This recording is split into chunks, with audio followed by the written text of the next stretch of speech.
Csepel Island, Budapest, January 18th, 1945. Inside Machine Shop 4 of the Weiss Manfred Works, a turret sits alone on two steel trestles. No hull under it, no tracks, no engine, just an octagonal steel shape, 8 flat plates welded into a shallow pyramid, a wide gun mantlet bolted to the front where a barrel should be. Dust from 3 days of artillery fire coats every surface. Nobody in the building has seen one of these intact before. The Wehrmacht never got the chance to photograph it, and the 2 prototypes it belonged to were still on the assembly floor when the Red Army crossed the Danube. Captain Ilya Boyarsky of the 18th Tank Corps climbs onto the trestle, runs his glove along a weld seam, and stops. The seam is wrong. Not sloppy. Wrong in a way that shouldn't hold. 6 weeks later, a laboratory in Moscow would prove that this turret, built from steel that failed every quality standard on the books, stopped around it had no right to stop. This is not a story about a tank that fought. The 44M Tas never fired a shot in anger. Only 2 hulls existed, both unfinished, both captured half-built on the factory floor where they'd been laid down. But the turret Boyarsky found had been cast separately, further along in production, sitting in the machine shop waiting for a chassis that would never come. Hungary had spent 2 years trying to build something to match the T-34. What the Red Army found instead was a piece of engineering built under conditions no German or Soviet armor plant would have accepted. And it worked anyway. The story starts in April 1943, in a meeting room at the Hungarian Ministry of Defense, the Hadügyi Ministerium, in Budapest. Hungarian officers had just watched their Turan tanks get shredded by T-34s on the Eastern Front. They asked Berlin for a license to build the Panzer IV, or better, the Panther. The Germans said no both times, not out of spite. German officials on the licensing commission wrote plainly that Hungarian heavy industry wasn't capable of producing a tank that complex, so the ministry turned to a domestic company instead. Weiss Manfred, the industrial giant that ran the works on Csepel Island. They were told to design something from scratch. They called it the Tas, after a 9th century tribal chieftain. It was meant to match the Panther in armor and firepower. It never got the chance. If you're the kind of person who wants the story behind the machine, and not just the machine itself, that's exactly what this channel does every week. Captured equipment, the people who examined it, and what it changed. Subscribe if you want more of these. Boyarsky's report went up the chain fast, and within 4 days, a team from NII 48, the Soviet Union's Central Institute for Armor and Ballistic Materials, based outside Moscow, was on a transport plane to Budapest. The man who led them was Engineer Colonel Viktor Rudenko, a metallurgist who'd spent the war testing captured German plate against Soviet ordnance. Rudenko had seen dozens of enemy turrets by January 1945. He'd never seen one from a country that didn't have its own steel mills for alloy production. Hungary imported nearly all of its nickel and most of its chromium.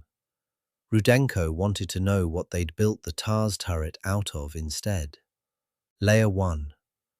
Rudenko's team started with the basics: a caliper, a measuring tape, a notebook. The front and sides of the turret measured 100 millimeters of rolled plate, uniform across all faces, a design choice that matched the Panther almost exactly. The mantlet alone weighed close to 1,800 kilograms. For a country that Berlin had judged incapable of complex tank production 2 years earlier, the dimensions on paper looked like a serious tank. Rudenko wrote in his notebook that the geometry was competent. Then his team moved to the metal itself, and the numbers stopped matching the geometry. One of Rudenko's junior officers, a lieutenant named Fedorenko, sat on an ammunition crate through most of the first day, cataloguing plate samples by hand, while the light faded early through the shop's broken windows. 2 floors up, work on the Danube bridges continued around the clock. The 46th Army was still fighting building to building on the Pest side of the river, less than 4 kilometers away. Every few minutes the whole shop shook slightly from outgoing artillery. Fedorenko kept writing anyway. Layer 2. Rudenko had cores drilled from 3 points on the turret and sent to the field lab. BA-48 had set up in a requisitioned schoolhouse nearby. Under the microscope, the steel showed manganese content almost twice what German or Soviet armor specifications allowed.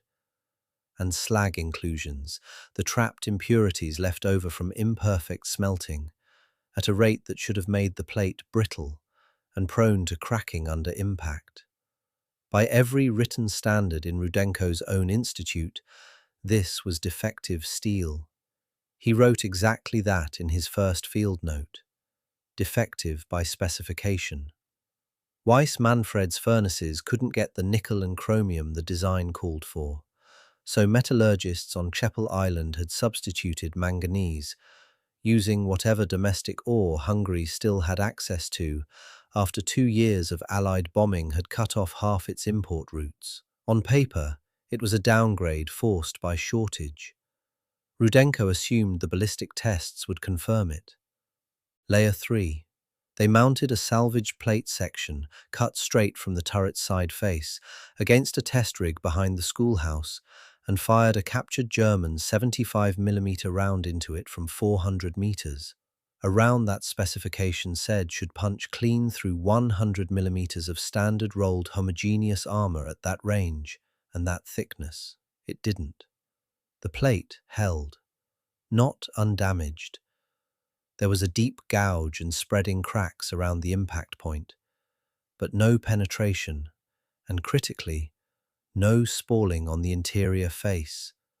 No shrapnel breaking loose on the inside of the plate to kill a crew that the outer armor had technically stopped.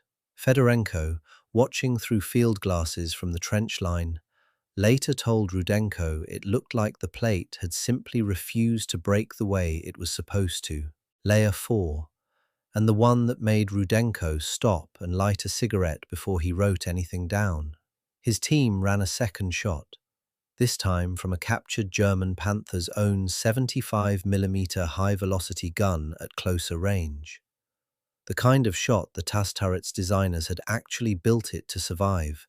Same result. A crater, a spray of cracks, no through penetration, no interior spall. The manganese-heavy, slag-laden steel that every written Soviet and German standard would have rejected off the production line was outperforming its own specification sheet under live fire. Rudenko's cigarette had gone out in his hand before he noticed.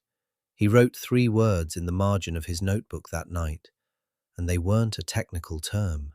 He wrote, "This should not hold." By the 3rd day, the artillery further into Pest had quieted enough that Rudenko's team could work without stopping every few minutes. Fedorenko brought tea up from the schoolhouse kitchen, and it sat cold on the test rig table for most of the afternoon, while the 2 men argued over the microscope slides. What they were arguing about wasn't whether the plate had worked. The ballistic results were sitting 6 feet away, cracked, but unbroken. What they were arguing about was why. Here's what they found. The manganese wasn't just a substitute for the missing nickel and chromium. At the concentration Weiss-Manfred's furnace operators had used, likely by accident, chasing whatever alloy mix their limited ore supply allowed rather than any deliberate metallurgical theory. The steel developed what modern metallurgists call work hardening at the impact face. The steel got harder exactly where the round hit it, absorbing the energy of the strike into the crystal structure of the metal itself, instead of letting a crack propagate straight through. The very slag inclusions that should have made the plate brittle were interrupting those cracks as they tried to spread, forcing them to bend and dissipate instead of running clean through the plate. Poverty had built something Hungary's own engineers never intended and never tested for. A tank the Wehrmacht refused to help build, made from steel too dirty to meet anyone's specification, had solved a problem German and Soviet metallurgists were still working on in dedicated laboratories. Rudenko didn't sit on the finding. His report reached N.An. I-48's main laboratory outside Moscow by early February, and from there it reached the desks of the men overseeing Soviet tank armor production for 1945. A year in which Soviet steel mills, like Hungary's, were also short on nickel, also stretching every ton of chromium as far as it would go. Within weeks, Soviet armor specification tolerances for manganese content and permissible slag inclusion rates were revised upward on a subset of production runs, based directly on Rudenko's field data. It didn't rewrite the T-34, but it meant that plate previously scrapped for failing to meet purity standards could now be approved for the hull sides and turret skirts of tanks built in the last 5 months of the war. Tanks that rolled off assembly lines in the Urals faster because fewer batches of steel were being rejected and re-smelted.